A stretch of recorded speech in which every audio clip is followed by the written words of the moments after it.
I remember, I think around 2017, 2018.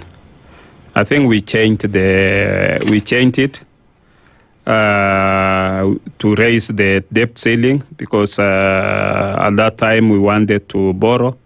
Yeah, I think that happened around 2017, 2018. It happened, yeah. Yeah. Okay. All right.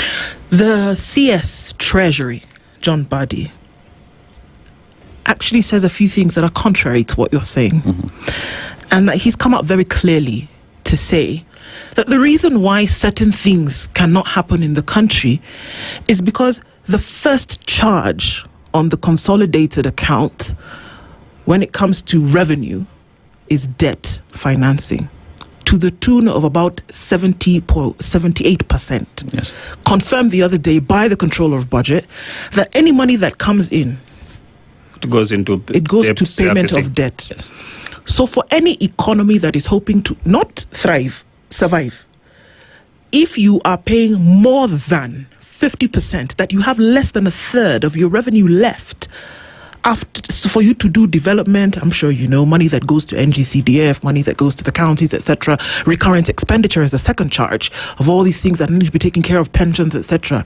The CS himself has said it is very difficult to remain afloat because of the high debt financing that Kenya is in the moment. So can you say that Kenya is doing okay if 80% of its revenue is going towards paying debt, which interestingly enough, again, according to you, has been approved time and time again by Parliament? If this money is being spent on everything but development, is Kenya doing okay, really? Again, the CS Treasury, who handles the nation's money, is the one who's raised this flag. Is it possible? I think we are talking on the same thing. Because when he says when he says whatever we are collecting, 70% goes into almost 80 actually. 70. Almost 80%. 70.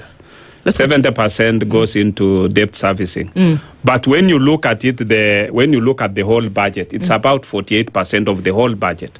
Yeah. But whatever you are collecting, then 70% of that, of what you are collecting, because you're looking at what KRA is collecting. Yeah, 70% of that goes into, but what you are spending in the budget is not just what KRA is collecting alone. You also have what you are borrowing. It's more loans coming in. Yeah, you have what you are borrowing. Yes. Yeah, either domestically or externally. So when you put all that together, this 70% comes to almost around 48%. But you've just said it comes to 48%. So there's more money that's being spent. But where is that more money being spent coming from? More loans. So you're putting yourself round and round, which leads to why the Controller of Budget has said time and time, and she repeated it again this Monday, so it may not be the 3.4 cabling that you're talking about, but she said, you know what Kenya continues to do? Kenya keeps paying interest, and the principal of this loan remains largely remain untouched. So can we not see a situation whereby things are not looking so good if, again, even if it is part of the budget, that the principle economically is that whatever you collect, the majority of it is going towards paying debt? When do you develop? Now, asking that question and holding on to that, Mheshimiwa Pukose, 2 projects that have been completed that we can see and say, okay, this makes sense. I think the ladies and gentlemen in Parliament who make this law then should be okay because we can see that it's been completed. What would be some of those? Thank you. What the Controller of Budget talked about is the commitment fee. That money is borrowed, and then once that money is borrowed, there is what we call the commitment fee. And we continue paying for commitment fee because what happens is that you have a long process, the bureaucracy, in which once this money has been negotiated, it takes a process for the money to be able to come. Then you are also supposed to give the counterpart funding, which takes time for that counterpart funding to be provided. And therefore, what she was raising is that we should not, we need to limit ourselves in terms of this commitment fee that we are paying, because the money is, you borrowed the money. Then you had provided that we'll provide this counterpart funding.